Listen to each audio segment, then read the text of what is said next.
Ucapkan 2, 3.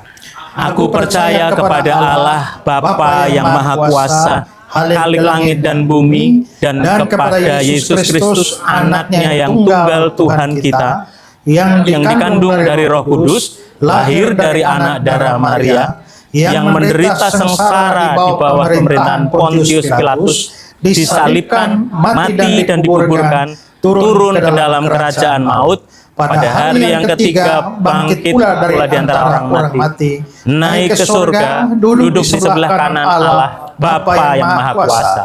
Dan dari sana ia akan datang untuk menghakimi orang yang hidup dan yang mati. Aku percaya kepada Roh Kudus, gereja yang kudus dan am, persekutuan orang kudus, pengampunan dosa, kebangkitan daging, dan hidup yang kekal. Amin. Amin. Nah, nama Yesus yang kita pakai sekarang itu adalah dari bahasa Latin. Yesus itu bahasa Latin. Dan ini diambil dari bahasa Yunani Iesus, ya. Iesus. Kenapa dia Iesus? Karena begini, huruf Yunani itu tidak ada bunyi. Kalau kita kan Latin huruf Y kan ada. Tapi Yunani tidak ada huruf Y. Untuk bisa mendapatkan bunyi IE, maka dia harus menggabung 2 huruf. Yaitu huruf Ibrani, huruf Yunani iota, I dengan epsilon. Menjadi IE. Ya, kalau dapat bunyi Yohanes, maka dia harus gabung I dan O. Nah, ini I dan E. Jadi, Iesus. Itu dalam Yunaninya. Dalam Latinnya menjadi Yesus. Dan sebenarnya nama Yesus itu diambil dari bentuk Ibraninya Yehosua atau Yesua atau dipendekkan menjadi Yosua. Ya. Oke, sekarang perhatikan keterangan dari Barclay. Barclay bilang begini, Yesus adalah bentuk Yunani dari nama Yahudi Yusak. Karena Yusak itu nama terjemahan lama. Sekarang kalau saudara baca sekarang kitab Yosua, ya kan? Tapi kalau saudara lihat Alkitab yang lama itu kitab Yusak. Yusak, ya. Yusak. Yusak itu sama dengan Yosua. Itu sama dengan Yohanes. Itu dulu namanya Yahya. Ya. Ya, Yahya. Ya. Yahya Pembaptis. Nah, Yesus adalah bentuk Yunani dari nama Yahudi Yusak, dan Yusak berarti Tuhan adalah keselamatan. Henry bilang begini, nama Yesus sama dengan Yosua, hanya akhirannya saja yang diganti guna menyesuaikannya dengan bahasa Yunani. Jadi sebenarnya Yesus itu ya Yosua itu. Yosua itu ya Yesus. Jadi Yosuayan itu artinya Yesus. Terima kasih. Terima kasih. Nah, sekarang saya coba saudara lihat Yosua 1 ayat 1 ya. Sesudah Musa, hamba Tuhan itu mati, berfirmanlah Tuhan kepada Yosua. Lalu Esra 2 ayat 2. Mereka datang bersama Serubabel, Yesua. Jadi antara Yosua, Yesua, Yo dan Ye itu ada hubungannya. Seperti kata Dehir begini. Yo dan Ye dalam nama itu, Yosua dan Yesus merupakan kependekan dari Yahweh. Yesus adalah sebuah personal name yang merupakan nama yang umum di kalangan orang Yahudi. Jadi Yesus itu nama yang baru diberikan pada waktu dia lahir. Tapi sebelum inkarnasi, sebelum Natal, dia belum bernama Yesus. Ya, dia hanyalah pribadi kedua dari Tritunggal yang disebut sebagai sang anak atau sang firman. Tapi begitu dia dilahirkan, lalu dia dikasih nama Yesus. Nah, Yesus itu nama diri. Sama seperti nama diri saya itu Esra. Nah, dia nama dirinya adalah Yesus. Dan rupanya Yesus itu nama yang umum pada waktu itu. Bukan istimewa. Sama seperti Bambang. Kalau di sini dicari Bambang tuh banyak sekali Bambangnya. Agus. Ya. Kalau di timur sana cari orang nama John, di ujung ke ujung ketemu John. Nah, Yesus itu juga begitu. Karena itu di Alkitab ada banyak orang nama Yesus. Lihat Matius 27. Dan pada waktu itu dalam penjara ada seorang terkenal kejahatannya bernama Yesus Barabas. Barabas. Jadi ada penjahat juga nama Yesus. Kisah 13. Di situ mereka bertemu dengan seorang Yahudi bernama Bar Yesus. Dia seorang tukang sihir dan nabi palsu. Bar Yesus itu adalah bapaknya tuh namanya Yesus. Bartimeus itu kalau bahasa Arabnya bin. Atau binti, Anaknya Timeus. Nah kalau bahasa Ibraninya Bar, makanya Barabas artinya Anaknya Abbas. anak Aba, Ya. anak Bapa. Bartimeus anaknya Timeus. Maka Bar Yesus artinya Anaknya Yesus. Berarti orang ini yang tukang sihir ini bapaknya nama Yesus. Ya. Oke, Kolose 4 ayat 10-11. Salam kepada kamu dari Aristarkus temanku sepenjara, dan dari Markus kebenakan Barnabas, dan dari Yesus yang dinamai Justus. Berarti ada orang nama Yesus yang juga punya nama lain Justus. Kalau begitu sebenarnya nama Yesus itu banyak. Saya ingat saudara dulu ada orang kerasukan setan. Lalu opa saya itu karena sering pelayanan okultisme usir-usir setan, maka dalam nama Yesus keluar. Setannya tidak keluar. Ketawa-ketawa dia. Dalam nama Yesus keluar. Dalam nama Yesus. Pokoknya sudah usir-usir nak keluar. Tidak tahu hikmat dari mana muncul di opa saya. Dalam nama Yesus Kristus orang Nazaret. Keluar. Langsung lari dia. Setan. Rupanya hanya dia bilang nama Yesus. Dia pikir ya nama-nama umum kan. Jadi dia belum tahu. Tapi begitu dari Nazaret, wah itu hanya merujuk kepada satu Yesus itu ya. Akhirnya lari dia. Oke, Donald Hegner bilang nama Yesus, Yunaninya Yesus, adalah nama yang sangat umum di kalangan orang Yahudi pada abad pertama. Yosefus sejarawan Yahudi mencatat tidak kurang dari 10 orang berbeda bernama Yesus dalam tulisan-tulisannya. Fakta bahwa nama itu begitu umum justru menegaskan kemanusiaan sejati Yesus dari Nazaret. Dia lahir dalam konteks budaya Yahudi yang nyata dan mengambil nama yang biasa di zamannya. Nah, karena itu pernah ada orang bertanya pada saya, Pak, kalau anak saya tahu-tahu lahir 25 Desember, bolehkah saya kasih nama anak saya Yesus? Boleh. Yesus Widodo. Ya, atau apa? Saya bilang, kalau dilihat dari asal-usul tentu saja boleh. Karena kalau ada orang, ya nama Yesus, ada Bar Yesus, ada Yesus Barabas, ada Yesus Justus, maka tentu saja kita bisa saja memberikan nama anak kita Yesus. Atau dari padanan kata, kalau ada orang bisa nama Yosua dan tidak jadi problem, kenapa kita harus menjadikan orang nama Yesus problem? Padahal Yosua dan Yesus kan sama. Ya. Jadi sebenarnya tidak masalah. Tapi saya bilang, tapi tidak usah Yesus Kristus lah. Ya. Karena kalau dia kasih nama Yesus Kristus, tiba-tiba dia maling ayam. Yesus Baru Kristus muncul berita, ditangkap. Yesus Kristus maling ayam. Nah, itu jadi repot, jadi heboh ya. Nah, karena itu ya sekarang juga kan kita lihat ya. Kalau saudara ke Timor Leste, itu banyak orang nama Yesus. Ya. Dulu ada petinju namanya Franciscus de Jesus. Pemain bola juga Yesus Navas.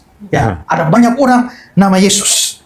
Nah, karena itu maka secara teologis dan linguistik sebenarnya tidak salah, walaupun mungkin secara pastoral dan budaya kita sedapat mungkin menghindar karena mungkin punya efek-efek lain. Tetapi secara teologis, linguistik itu tidak ada problem. Nah, apa arti nama Yesus? Nah, saudara-saudara, satu hal yang perlu kita ketahui adalah di dalam budaya Ibrani, nama itu diberikan tidak hanya sekedar untuk penyebutan. Tidak. Nama itu selalu diberikan tuh harus mempunyai arti tertentu. Nah, arti itu bisa menggambarkan orangnya atau bisa menunjukkan harapan tentang orang itu. Maka kalau saya mempunyai anak, saya memberi nama dia, itu untuk menunjukkan harapan saya untuk anak ini apa? Itu dari namanya. Maka nama tidak hanya sekedar sebutan. Itulah sebabnya apabila seseorang diberikan nama ini, tapi begitu hidupnya tidak cocok lagi dengan nama itu, maka ada penggantian nama. Dari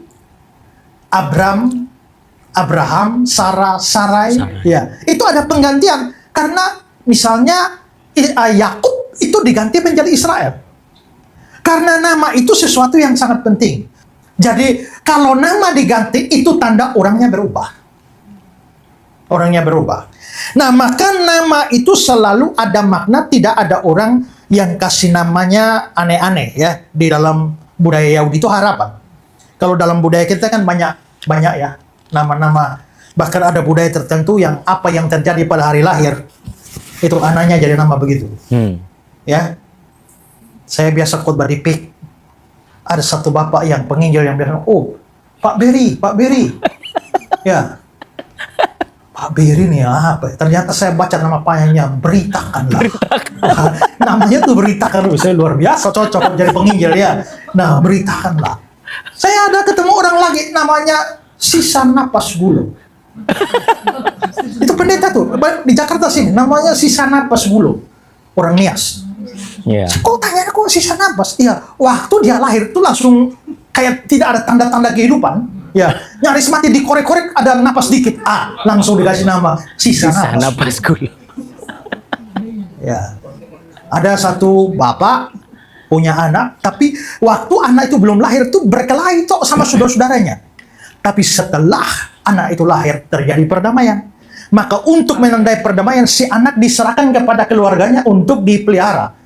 Jadi bapaknya dengan sesamanya tuh berkelahi terus, tapi gara-gara anak ini lahir, maka mereka berdamai, anak itu dikasih untuk ikut, maka anak itu namanya ikut sesama halawa. Namanya ikut sesama itu. Nah, jadi pokoknya apa yang terjadi kita pakai. Tapi budaya Yahudi tidak. Ya, budaya Yahudi tidak. Budaya Yahudi selalu ada arti dari semua nama. Kayak misalnya saya Esra. Esra itu artinya penolong. Ya. Alfred itu artinya bijaksana. Jadi saya itu adalah penolong yang bijaksana. Nah, itu artinya saya. Sekarang apa arti nama Yesus, Yosua, Yesua, Yehosua, Hosea tadi? Sekarang lihat Matius 1 ayat 21. Dia akan melahirkan anak laki-laki. Ini kata malaikat kepada Yusuf ya. Dan engkau akan menamakan dia Yesus, karena dialah yang akan menyelamatkan umatnya dari dosa mereka. Artinya, ini tidak dikasih sembarang nama. Dikasih nama Yesus karena nama Yesus itu punya arti. Arti dari Yesus adalah dialah yang menyelamatkan umatnya dari dosa. Atau penyelamat dari dosa. Ya, maka anak itu dikasih nama Yesus untuk menyatakan rencana Allah di dalam penyelamatan orang berdosa. Sekarang perhatikan kata-kata Leon Morris. Nama Yesus bukan dipilih secara sembarangan atau karena kesukaan orang tuanya, melainkan diperintahkan oleh Allah melalui malaikat. Ini menunjukkan bahwa nama tersebut mengandung makna teologis yang mendalam. Yesus datang dengan misi ilahi yang spesifik, menyelamatkan umatnya dari dosa mereka. Ini adalah penggenapan dari makna nama itu sendiri. Maka Yesus itu adalah penyelamat orang berdosa. Mengikut Yesus artinya mengikut penyelamat dari dosa. Percaya kepada Yesus artinya percaya kepada penyelamat dari dosa. Maka di sini kita bisa lihat bahwa orang baru bisa disebut benar-benar pengikut Yesus, atau baru bisa disebut benar-benar percaya kepada Yesus kalau kepercayaannya pada Yesus itu meliputi di dalamnya keselamatan dari dosa. Kalau iman saudara itu tidak melibatkan itu, saudara belum sungguh-sungguh percaya Yesus. Saudara, kalau kita mau tanya, kalau saudara pergi ke daratan timur sana yang mayoritas Kristen tuh ya, tiba-tiba ketemu pemabuk di jalan, tanya, kau percaya Yesus? Percaya. Tanya dukun di sana, percaya Yesus? Percaya. Tukang sihir, percaya Yesus? Percaya. Hampir semua orang percaya Yesus. Jarang ada orang bilang saya tidak percaya Yesus. Tapi kalau ditelusuri dan ditanya lebih jauh, percaya Yesus seperti apa? Nah, biasanya jawabannya mulai banyak. Nah, hari ini juga banyak orang percaya Yesus. Ditanya percaya Yesus? Percaya. Tapi apakah kepercayaan itu melibatkan di dalamnya urusan keselamatan? Ternyata tidak. Karena ada banyak orang percaya Yesus hanya demi keuntungan. Banyak orang percaya Yesus hanya demi kesembuhan. Banyak orang percaya Yesus hanya demi berkat. Ya. Banyak orang percaya Yesus hanya supaya hidupnya sukses dan sebagainya. Dengan kata lain, dia percaya Yesus itu hanya untuk urusan dunia. Kalau nama Yesus itu adalah penyelamat dari dosa, maka itu berarti percaya kepada Yesus itu harus melibatkan di dalamnya sebuah unsur kekekalan. Jadi saudara kalau sakit, lalu saudara, saya percaya Yesus sembuhkan saya. Sembuh dari sakit itu kan hanya di dunia ini saja. Saya percaya Yesus, dia tolong saya dalam bisnis saya. Bisnis saya itu kan di dunia. Saya percaya Yesus supaya saya sukses dalam hidup ini, itu urusan dunia. Itu tentu tidak salah, tapi kalau hanya itu, maka saudara adalah orang paling malang di dunia menurut firman Tuhan. Ya, lihat 1 Korintus 15 ayat 19. Jikalau kita hanya dalam hidup ini saja menaruh pengharapan pada Kristus, maka kita orang-orang paling malang dari segala manusia. Bunyinya di sini agak kurang terlalu jelas. Coba lihat terjemahan Indonesia sehari-hari. Kalau pengharapan kita pada Kristus terbatas pada hidup kita dalam dunia ini saja, hanya percaya Yesus urusan bisnis, percaya Yesus urusan sukses, percaya Yesus urusan kesehatan, percaya Yesus urusan finansial, maka dari seluruh umat manusia di dunia, kitalah umat paling malang. Hari ini banyak gereja hanya bicara teologi kemakmuran. Kalau saudara percaya Yesus, dia akan berkati saudara berlimpah-limpah. Dan berkat yang berlimpah itu hanya asosiasinya materi. Ya. Kalau saudara kasih persembahan, Tuhan akan balas 10 kali lipat, 50, 100 kali lipat, 1000 kali lipat. Dan semua orientasinya pada materi. Kalau itu saja, saudara orang paling malang di dunia. Dan itu tidak menyelamatkan apa-apa. Karena nama Yesus itu adalah nama yang berkaitan dengan keselamatan karena dosa. Maka orang baru disebut percaya Yesus kalau kepercayaannya itu melibatkan di dalamnya penebusan dosa. Ya. Sekarang saudara lihat Roma 3:25. Kristus Yesus ditentukan Allah menjadi jalan pendamaian. Artinya begini. Sebenarnya kita semua itu bermusuhan dengan Allah. Kenapa? Karena kita berdosa. Waktu kita berdosa, hukum siapa yang dilanggar? Hukum Tuhan. Waktu hukum Tuhan dilanggar, itu membuat Tuhan murka. Maka Tuhan murka kepada orang berdosa. Maka Tuhan dan orang berdosa itu ada semacam permusuhan. Saudara orang berdosa, saudara bermusuhan dengan Tuhan. Nah, kalau tidak terjadi perdamaian dengan Tuhan, maka murka turun atas kita. Kebinasaan atas kita. Supaya kita selamat, maka ada pendamaian. Nah, bagaimana supaya terjadi jalan pendamaian? Kristus Yesus ditentukan. Ya. Artinya adalah bahwa Allah hanya mau berdamai dengan manusia melalui Kristus Yesus. Di luar Kristus Yesus, Allah tidak mau berdamai. Maka semua orang di luar Yesus itu tetap musuh Allah. Maka hari ini banyak orang yang mati sebagai musuh Allah. Kalau dia mati sebagai musuh Allah, bagaimana dia bisa selamat? Ya, maka manusia hanya bisa berdamai di dalam Yesus, hanya Yesus titik perdamaian. Tapi bukan hanya pada Yesus, tapi Kristus Yesus ditentukan Allah menjadi jalan pendamaian karena apa? Iman dalam darahnya. Nah, kalau ngomong darah, itu sudah pasti berbicara soal korban penebusan. Nah, orang-orang yang hanya percaya, saya percaya Yesus menyembuhkan saya. Kalau hanya stop di situ, maka imannya belum iman dalam darah. Ya. Saya percaya Tuhan memberkati saya, itu belum iman dalam darah. Saya percaya Tuhan akan bikin saya sukses. Itu bukan iman dalam darah. Iman dalam darah artinya saya percaya saya orang berdosa yang harus binasa musuh Allah, tapi karena Kristus Yesus telah mencurahkan darahnya dan saya terima dia sebagai juru selamat saya percaya kematiannya menggantikan saya, sudah membayar hukuman dosa saya, dan saya bersandar pada darah ini. Itu yang menyelamatkan saya. Saya pernah, saudara, satu kali ngajar begini. Habis itu saya tantang siapa yang hari ini baru mau terima Yesus, beriman dalam darahnya. Berdiri. Saya melayani di satu gereja. Tahu-tahu saudara, saya lihat di sana ada yang berdiri. Yang berdiri pendetanya. Pendeta emeritus. Emeritus artinya pendeta sudah pensiun. Veteran. Pendeta emeritusnya berdiri. Saya agak ragu, jangan-jangan dia kurang mengerti maksud saya. Ya, jadi saya ngomong ulang lagi, saya bilang, yang sudah percaya Yesus jangan berdiri lagi. Hanya yang baru mau hari ini terima Yesus, dan pendetanya tetap berdiri. Habis itu dia datang mengaku pada saya, Pak, setelah sudah jadi pensiunan pendeta ini, baru hari ini saya mengerti iman dalam darah itu. Di situ kita bisa melihat bahwa kita tidak bisa percaya orang beriman otomatis dia Kristen pasti dia beriman, tidak. Ada banyak orang di dalam gereja sebenarnya belum beriman atau beriman secara salah. Iman yang menyelamatkan harus iman dalam darahnya. Ya, oke, itu nama Yesus, Kristusnya. Hari ini kita hanya bahas dua kata ini ya. Nah, sekarang pertama kita lihat asal usul nama Kristus.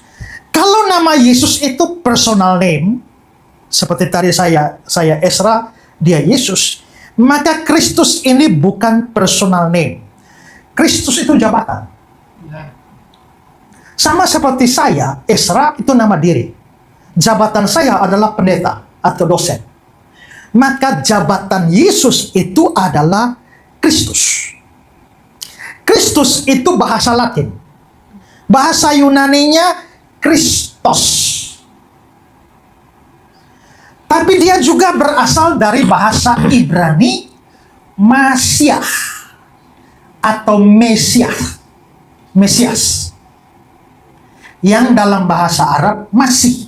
Ditambah kata sandang al, bahasa Arab menjadi Al-Masih. Maka Al-Masih itu sama dengan Ho Kristos atau sama dengan Hamasiah, Sang Kristus dalam bahasa Latin ya. Lihat Lukas 2:26. Dan kepadanya telah dinyatakan oleh Roh Kudus bahwa dia tidak akan mati sebelum dia melihat Mesias, yaitu dia yang diurapi Tuhan. Maka Kristus atau Kristos, Mesias atau Al-Masih itu artinya yang diurapi. Kalau memang artinya yang diurapi, maka tentu saja siapa saja yang diurapi adalah Kristus. Kalau Pak Ivan diurapi, maka Pak Ivan itu Kristus. Ya, Pak Aryono diurapi, Pak Aryono itu Kristus. Mesias itu. Nah, macam-macam itu ya.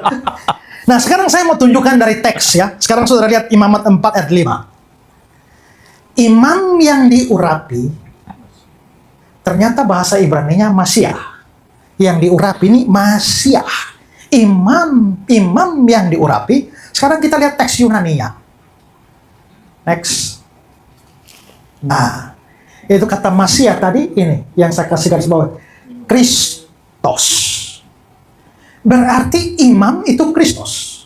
Kristus. Imam itu Mesias. Maka seorang imam itu adalah seorang Kristus. Seorang Mesias. 1 Samuel 26 ayat 9. Sebab siapakah yang dapat menjamah orang yang diurapi Tuhan? Bahasa Ibraninya Masiah. Sekarang lihat teks Yunaninya. Kriston. Dari kata Kristus juga. Di sini, itu kan Daud bicara soal Saul. Daud ada kesempatan bunuh Saul, tapi dia nggak mau. Siapakah yang bisa menjamah orang yang diurapi Tuhan? Orang yang diurapi itu siapa? Saul. Kalau begitu, sebenarnya dan kata Yunaninya Kriston, maka Saul itu Kristus. Saul itu Mesias. Oke, 2 Samuel 22. Dia mengaruniakan keselamatan yang besar kepada raja di sini Raja Daud, yang diangkatnya dan menunjukkan kasih setia kepada orang yang diurapinya, Masiah. Ya, teks Yunaninya Kristo. Kristo di situ. Berarti di situ Daud itu Mesias. Daud itu Kristus. Diurapi. Oke, Mazmur 105. Jangan mengusik orang yang kuurapi. Jangan berbuat jahat kepada nabi-nabiku. Jangan mengusik orang yang kuurapi. Lihat teks Yunaninya Kriston. Jangan mengusik orang-orang yang diurapi. Itu nabi-nabiku. Berarti nabi-nabi itu adalah Kristus. Ya. Dan yang menarik, saudara, lebih menarik itu adalah Yesaya 45 ayat 1. Yesaya 45. Beginilah firman Tuhan. Inilah firmanku kepada orang yang kuurapi, kepada Kores yang tangan kanannya kupegang. Berarti yang kuurapi di sini adalah Kores. Lihat teks Yunaninya. Kristo. Nah, Kores itu siapa? Kores itu raja kafir. Raja kafir dari Persia yang Tuhan pakai untuk mengalahkan Babel yang dikuasai, yang saat itu dipimpin oleh Belsasar, yang diceritakan dalam kitab Daniel. Kalau begitu, menariknya adalah bahwa seorang kafir yang tidak percaya pada Tuhan, tapi Tuhan pakai, bisa disebut sebagai Kristus atau Mesias. John Oswald bilang begini, penggunaan istilah yang diurapiku, my anointed, untuk Kores dalam Yesaya 45 ayat 1 sangat mengejutkan dan radikal. Ini adalah satu-satunya kali dalam Alkitab di mana seorang penguasa asing non-Yahudi disebut sebagai Mesias Tuhan. Hal ini menunjukkan bahwa Allah berdaulat atas seluruh sejarah dan Dia dapat menggunakan siapapun, bahkan penguasa kafir, untuk menggenapi rencana bagi umatnya. Namun demikian, penggunaan istilah ini tidak mengangkat Kores ke level yang sama dengan Mesias yang dijanjikan dari keturunan Daud. Sebaliknya menegaskan bahwa semua fungsi pengurapan pada akhirnya menuju pada Mesias sejati yang akan datang. Kalau begitu di sini, ini hanya beberapa bagian, tapi pokoknya semua yang diurapi Tuhan, baik orang percaya maupun orang non percaya, dari sisi bahasa itu bisa disebut sebagai Kristus atau Mesias. Oh Tuhan, kami berdoa untuk hamba Tuhan yang akan beritakan firman Tuhan, urapi dia. Nah, itu berarti kita lagi berdoa supaya dia jadi Kristus, ya kan? Ah, itu asal katanya begitu. Oke, paham sampai di sini ya? Ya. Berarti Kristus ada banyak. Tadi Yesus juga ada banyak, ya kan? Kristus juga ada banyak. Tapi sekarang yang hal kedua yang saya bahas adalah ada perkembangan konsep Kristus atau konsep mesianik di kalangan orang Yahudi. Nah, begini. Dari sisi arti kata, Mesias atau Kristus itu banyak. Tetapi dalam perkembangan sejarahnya ketika orang Yahudi dalam pembuangan di Babel, mereka ditindas di Babelonia dengan segala penderitaan dan kesulitan mereka, maka pada waktu itu kita melihat bahwa muncullah banyak nubuatan tentang keselamatan yang akan Yahweh berikan. Dan bagaimana Yahweh memberikan keselamatan? Yahweh memberikan keselamatan melalui satu orang yang diurapi. Melalui satu Kristus. Melalui satu Mesias. Sekarang perhatikan Daniel 9 ayat 25. Maka ketahuilah dan pahamilah dari saat firman itu keluar, yakni bahwa Yerusalem akan dipulihkan dan dibangun kembali sampai pada kedatangan berapa orang? Seorang yang diurapi. Hanya satu orang. Dalam King James diterjemahkan, next, unto the Messiah. Terjemahan lama, sampai kepada Al-Masih. Kalau begitu kita bisa lihat, memang Kristus ada banyak, Mesias ada banyak, tapi setelah pembuangan di Babel, itu mulai muncul janji keselamatan akan datang dari satu saja Mesias. Satu Kristus saja. Dan itu muncul dalam banyak ayat. Saya hanya kasih satu contoh. Nah, maka di sini kita bisa lihat, sejak dari itu orang Yahudi mulai mempunyai yang namanya pengharapan Mesiani. Bahwa orang Yahudi mulai menantikan, bukan menantikan banyak Mesias, satu Mesias. Bukan menantikan banyak Kristus, satu Kristus saja. Maka dari Kristus-Kristus yang banyak, sekarang pengharapannya mengerucut kepada satu Kristus. Nah, maka hidup orang Kristen mulai dari zaman pembuangan. Tunggu Kristus, tunggu Kristus, tunggu Kristus. Tunggu Mesias, tunggu Mesias, tunggu Mesias. Artinya konsep Kristus yang meluas pada siapa saja yang diurapi sudah tidak lagi menjadi tekanan. Tekanannya pada Mesias tunggal, pada Kristus tunggal, dan orang Yahudi hidup di dalam pengharapan akan ini. Pengharapan. Begitu kuatnya konsep menantikan Kristus, sampai-sampai Raja Herodes pun tahu. Ya, lihat Matius 2. Ketika Raja Herodes mendengar hal itu, terkejutlah ia beserta Yerusalem. Mendengar apa? Mendengar orang Majus cari raja baru lahir. Maka dikumpulkanlah semua imam kepala ahli Taurat bangsa Yahudi. Dimintalah keterangan dari mereka. Di mana Mesias akan dilahirkan?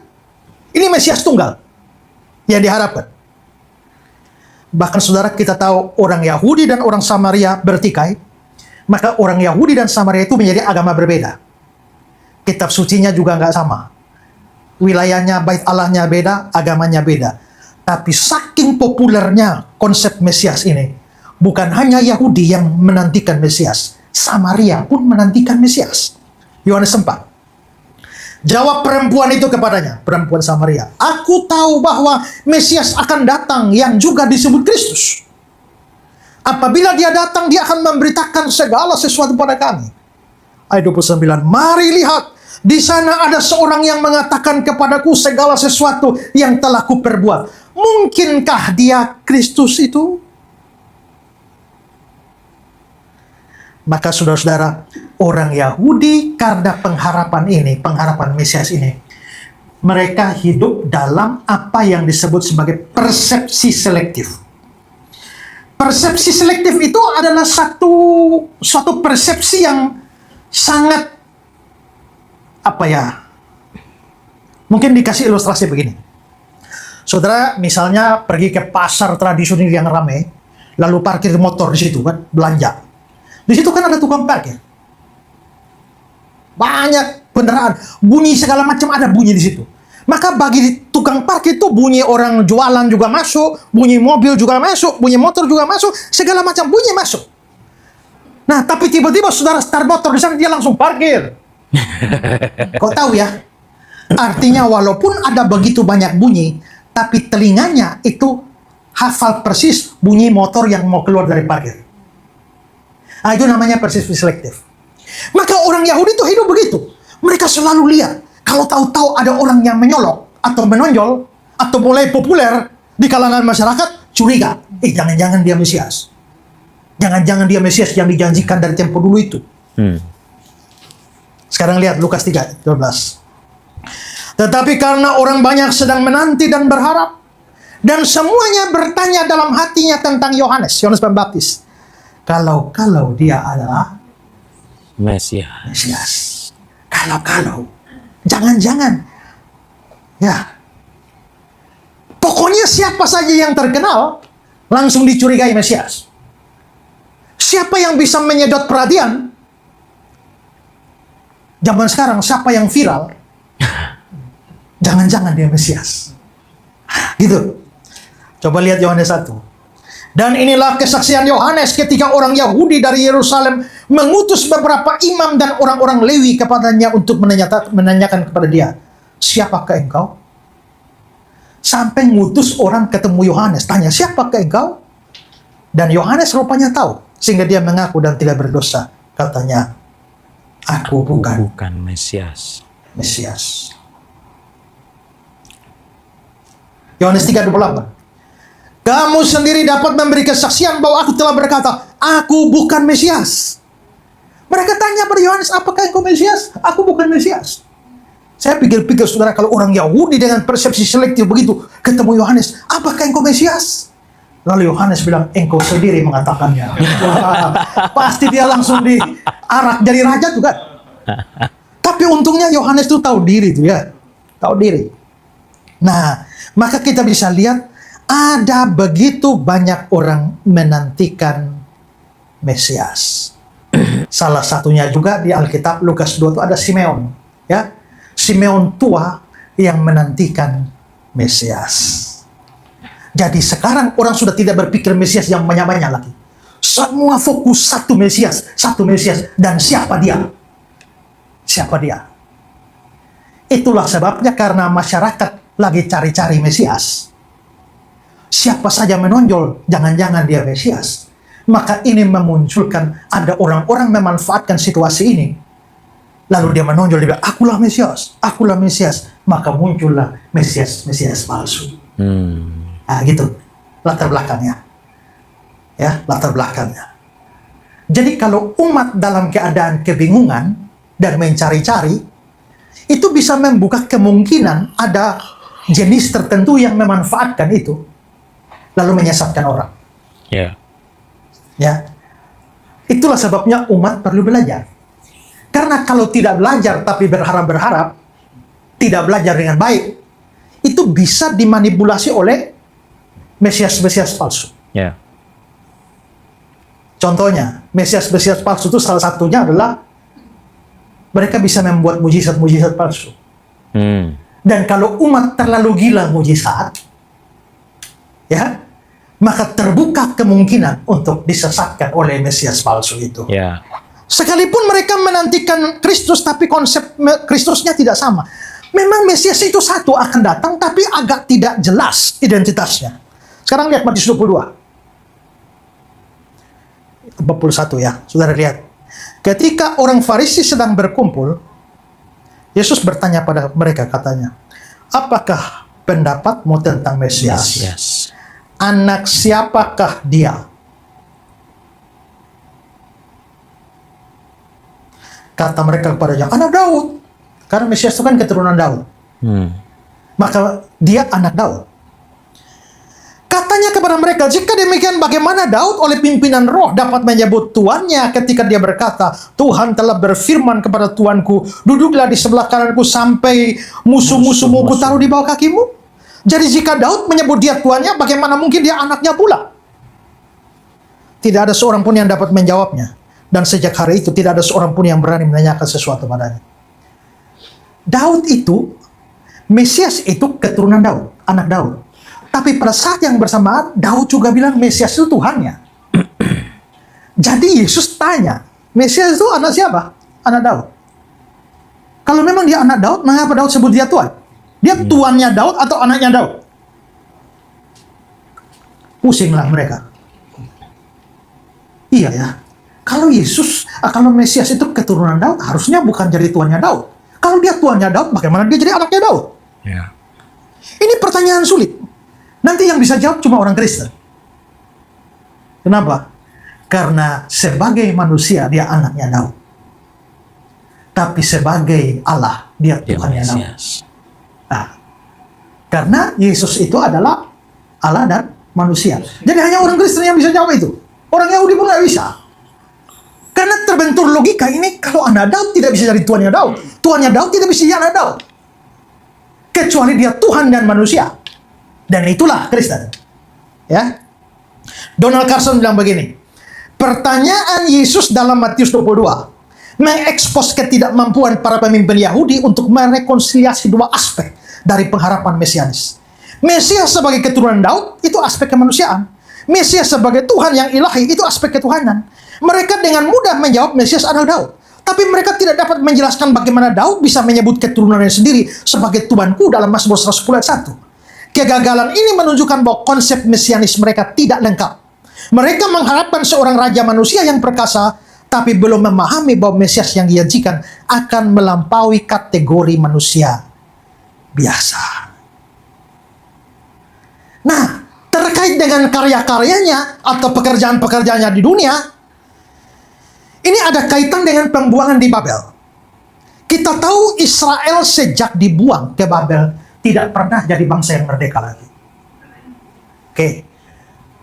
Waktu Yosua bawa masuk Israel duduki Kanaan, lalu mereka jadi kerajaan, bukan dipimpin oleh Saul.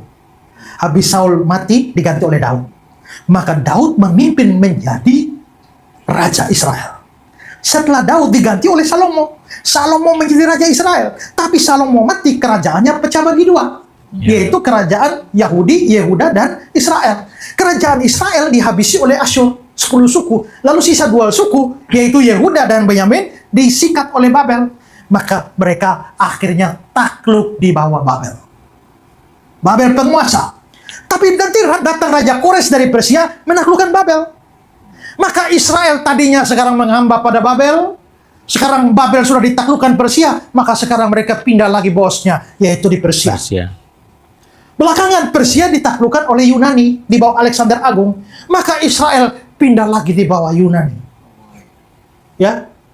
Nanti setelah Alexander the Great mati, maka bagi 4 kerajaannya di 4 jenderal, 2 yang terkenal adalah dari Syria sama Mesir. Ptolemeus sama Seleukus.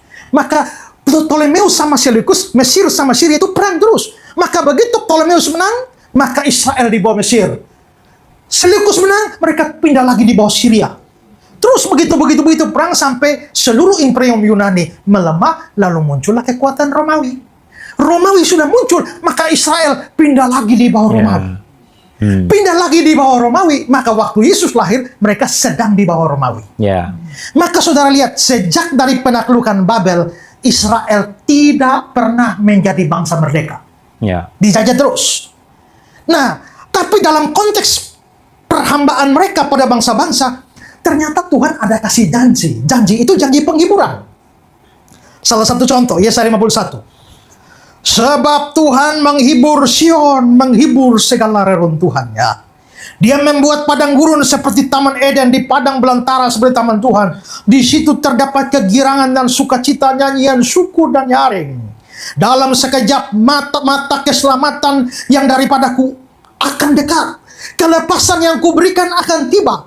Tangan kekuasaanku, aku akan memerintah bangsa-bangsa. Berarti ada janji nih.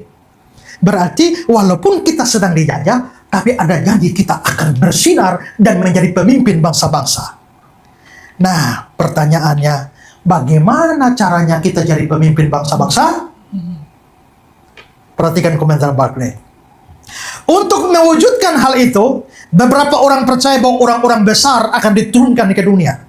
Yang lain percaya akan muncul seorang raja dari keturunan Daud, dan bahwa segala kemuliaan akan hidup kembali.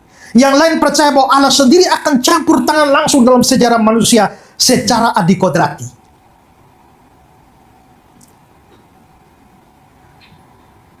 Akan datang satu campur tangan yang besar secara ilahi. Maka siapakah yang akan datang itu? Tadi, Mesias tunggal itu. Maka di situ mulai muncul, berarti kita bisa lihat Mesias itu akan datang. Sekarang kita sedang dijajah oleh Romawi, maka Mesias itu kalau datang, dia pasti akan menghancurkan Romawi. Maka Mesiasnya ditafsirkan Mesias politik.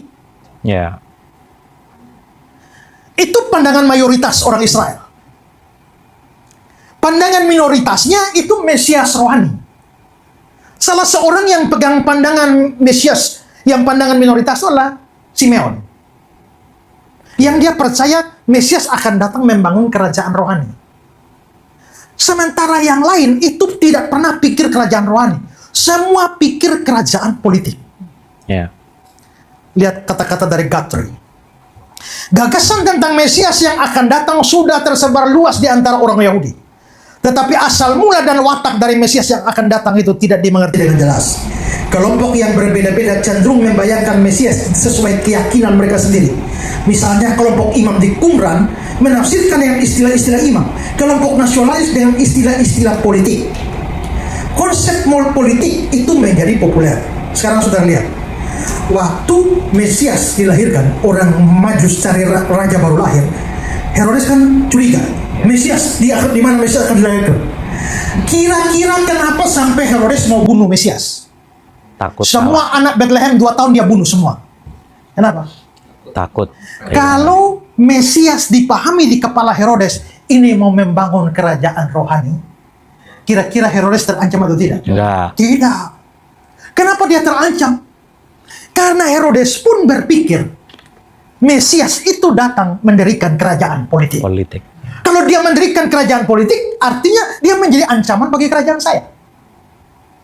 Herodes raja politik.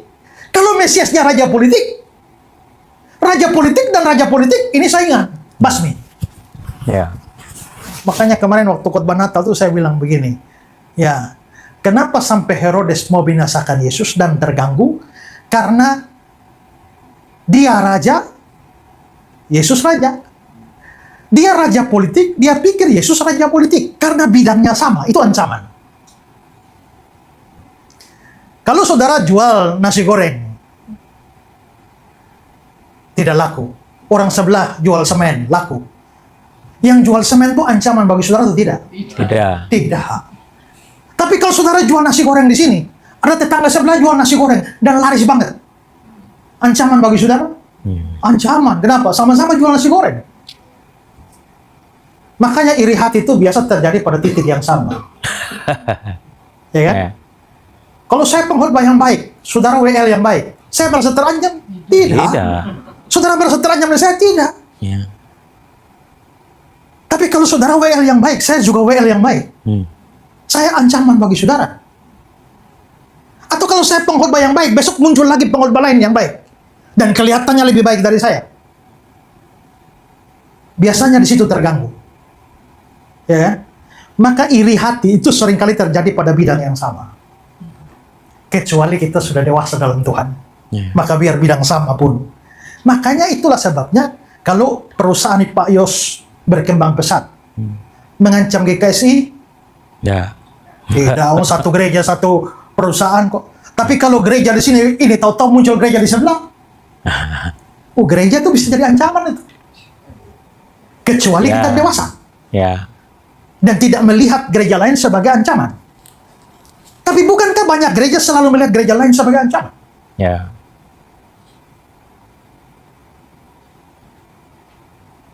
Nah, karena itulah, disitulah Herodes itu menjadi terganggu dan basmi anak-anak di Bethlehem. Karena apa? Karena dia pikir ini Mesias politik. Seandainya dia punya pikiran tentang Mesias benar, dia tidak akan bunuh.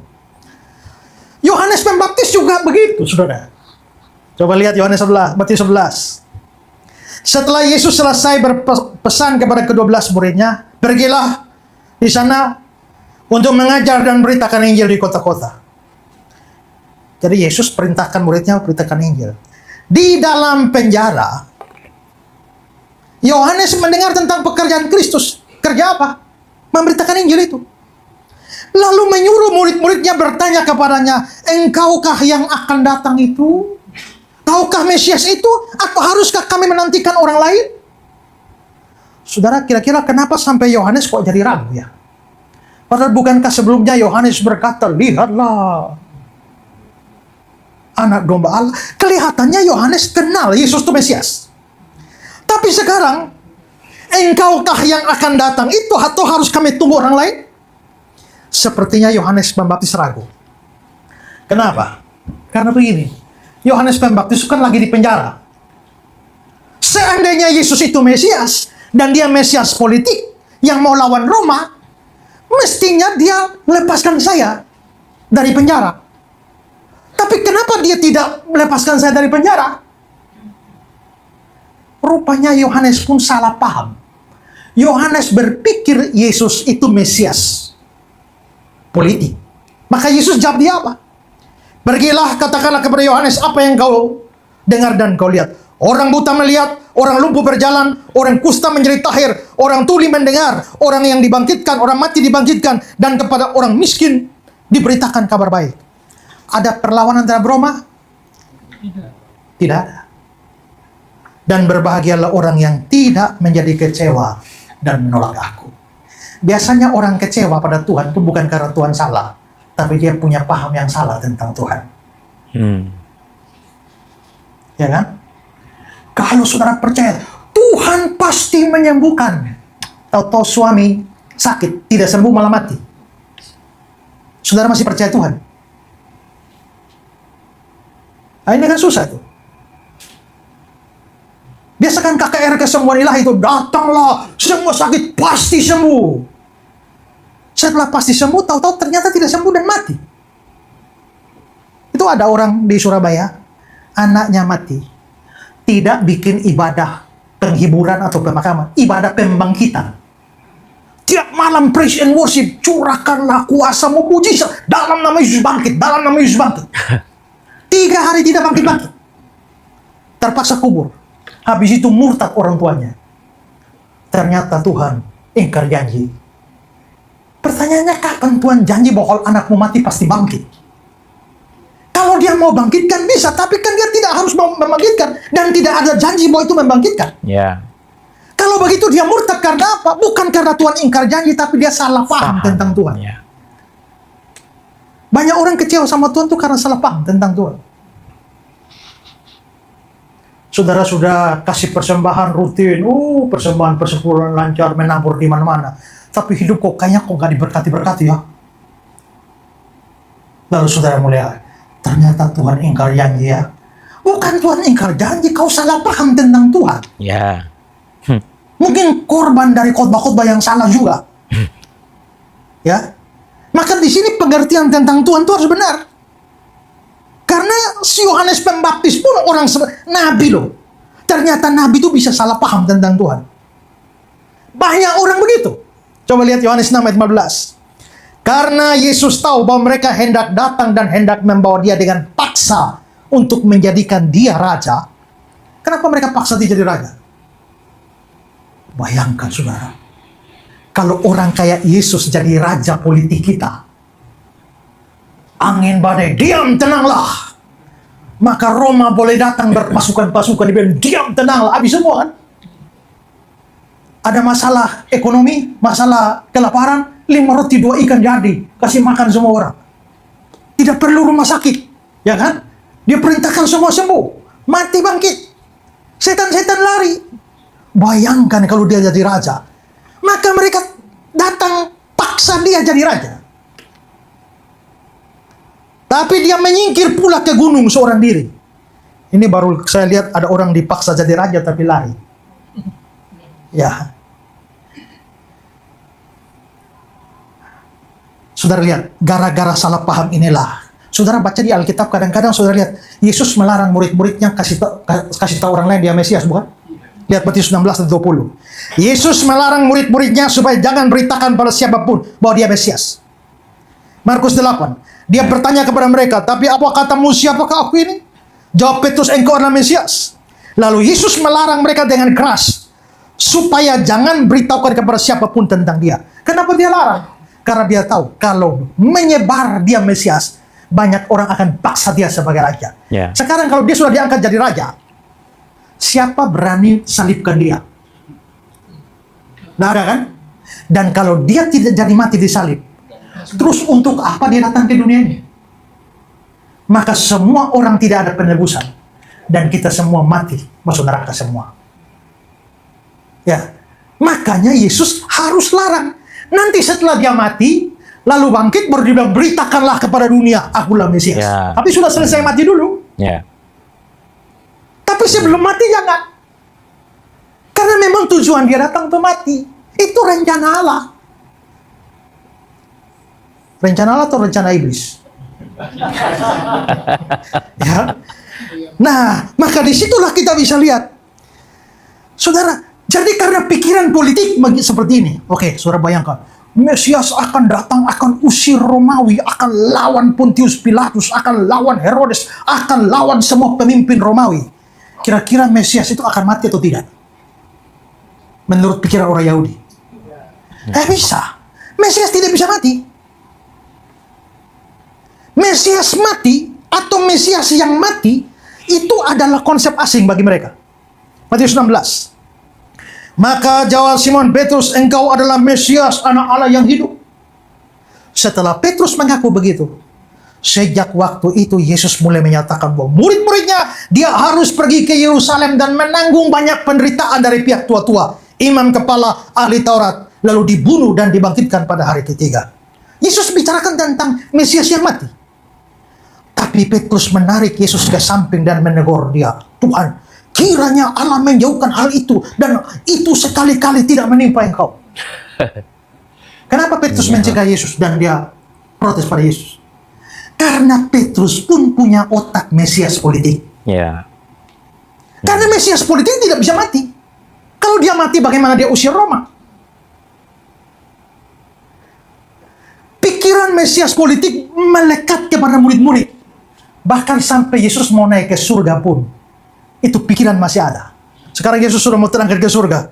Kisah 1 ayat 6. Yesus sebelum dia terangkat ke surga, maka bertanyalah mereka dan berkumpul di situ, Tuhan, maukah engkau pada masa ini memulihkan kerajaan bagi Israel?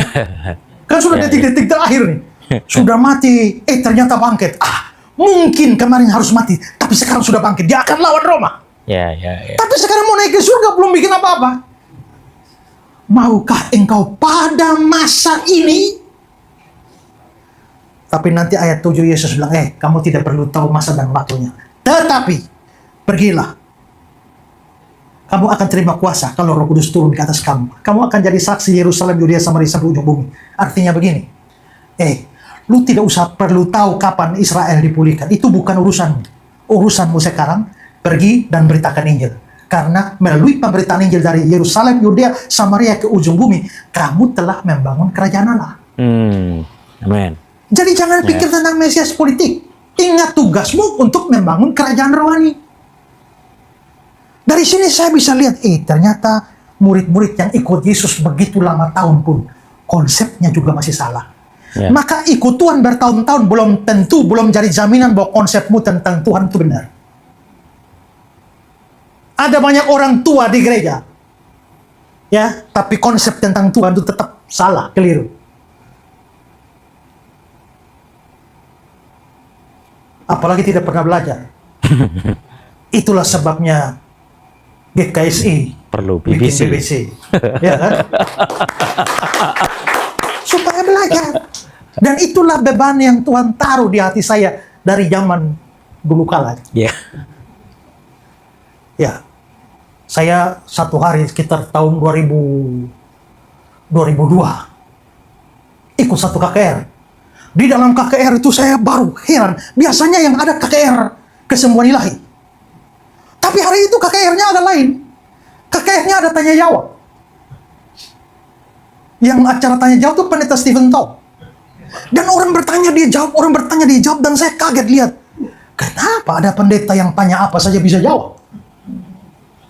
Hari itu saya di pojok lapangan dan saya bilang, Tuhan, bisakah Tuhan buat saya seperti orang itu? Supaya saya bisa jawab banyak pertanyaan. Habis itu saya tunggu mujizat terjadi. Bisakah saya jawab? Ternyata tidak bisa juga. Saya pikir-pikir kalau begini terus tidak bisa-bisa. Saya tahu ada radio rohani, lalu saya pergi. Bolehkah saya dikasih satu acara di radio ini? Apa? Tanya jawab iman Kristen. Oke. Tapi kan saya takut, orang bertanya saya nggak bisa jawab. Artinya acara pertama saya bikin pertanyaan, saya jawab sendiri. Ya, saya bikin pertanyaan, saya jawab sendiri. Kan radio orang nggak lihat saya. Saya bikin pertanyaan, jawab sendiri. Bikin pertanyaan, jawab sendiri. Terus, setelah agak mahir di situ, lalu saya buka yang bertanya, tapi tanya sekarang tidak bisa jawab sekarang. Tanya sekarang, jawabnya minggu depan. Maka begitu pertanyaan masuk, sepanjang minggu itu belajar tuh, bagian yang jawab ini. Terus begitu. Lama-lama akhirnya saya jadi mahir. Ya. Saya jadi mahir dari radio ke radio. Sampai akhirnya masuk, tahu-tahu salah satu TV di Jakarta ini, Pijar TV, lagi cari pembicara utama untuk siaran mereka. Tapi tahu-tahu mereka kaget lihat saya di YouTube. Pendeta siapa nih yang semua pertanyaan dia jawab? Lalu mereka cari orang ini. Mereka cari, ketemu saya di Kupang. Dan sejak hari itulah saya jadi pembicara utama di Pijar TV di Jakarta ini. Yang siaran dulu lewat parabola di mana-mana. Nah, dari situ saya jadi, itulah beban saya. Ternyata saya temukan banyak orang yang bahkan tua di gereja, pengertiannya salah. Dari situ Tuhan kasih saya beban. Mari bikin pengajaran. Saya kalau KKR di mana-mana, orang banyak. Bikin seminar, orang sedikit. Karena itu sejak sekian tahun yang lalu saya bilang, kalau begitu acara KKR-nya KKR tanya jawab. Ah gitu. Jadi khotbahnya jangan panjang. Khotbah setengah jam dari lapangan terbuka. Setelah itu tanya jawab, tanya apa saja. Tanya saja apa saja, saya pasti jawab. Walaupun jawabannya saya tidak tahu. Itu juga Jawaban. Ya, daripada saya ngarang-ngarang, saya tidak tahu. Saya buka grup WA Esra suruh menjawab. Itu metode belajar saya. Seperti saya tiap hari belajar, karena begitu di situ banyak orang tiap hari kirim pertanyaan, dan pertanyaan yang aneh-aneh yang belum pernah saya pikirkan juga masuk di situ. Kalau sudah tahu saya jawab gampang saja, tapi begitu ada pertanyaan yang lain yang saya belum tahu, iya ya. Saya belajar, jawab dia. Waktu jawab dia, saya belajar. Nah, maka di sini murid-murid saja salah paham. Rasul loh, apalagi hanya kita. Nah, jadi secara umum orang Yahudi meragukan Yesus sebagai Mesias karena ada konsep tentang mati ini. Lihat Yohanes 12. Dan apabila aku ditinggikan dari bumi, aku akan menarik semua orang datang padaku. Ini dikatakan untuk menyatakan bagaimana caranya dia akan mati. Jadi Yesus bicara kematian. Lalu jawab orang banyak itu, kami telah mendengar dari hukum Taurat bahwa Mesias tetap hidup selama-lamanya. Bagaimana mungkin engkau mengatakan anak manusia harus ditinggikan? Siapakah anak manusia itu? Memang Mesias akan hidup selama-lamanya. Tapi itu mati dulu baru hidup selama-lamanya. Tapi mereka tidak pernah bayangkan Mesiasnya akan mati. Ya. Nah, itu perkembangan konsep mesianik di kepala orang Yahudi. Sampai akhirnya banyak orang Yahudi tidak percaya Yesus. Karena mereka tidak bisa terima Mesias yang mati. Tapi orang Kristen percaya Mesias mati dan bangkit. Ya. Pertama, berikut pengakuan kemesiasan dan kekristusan Yesus. Ini diakui. Kapan Yesus diakui?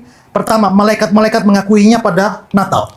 Lukas 2 ayat 11. Hari ini telah lahir Kristus. Itu Yesus lahir. Berarti malaikat mengakui.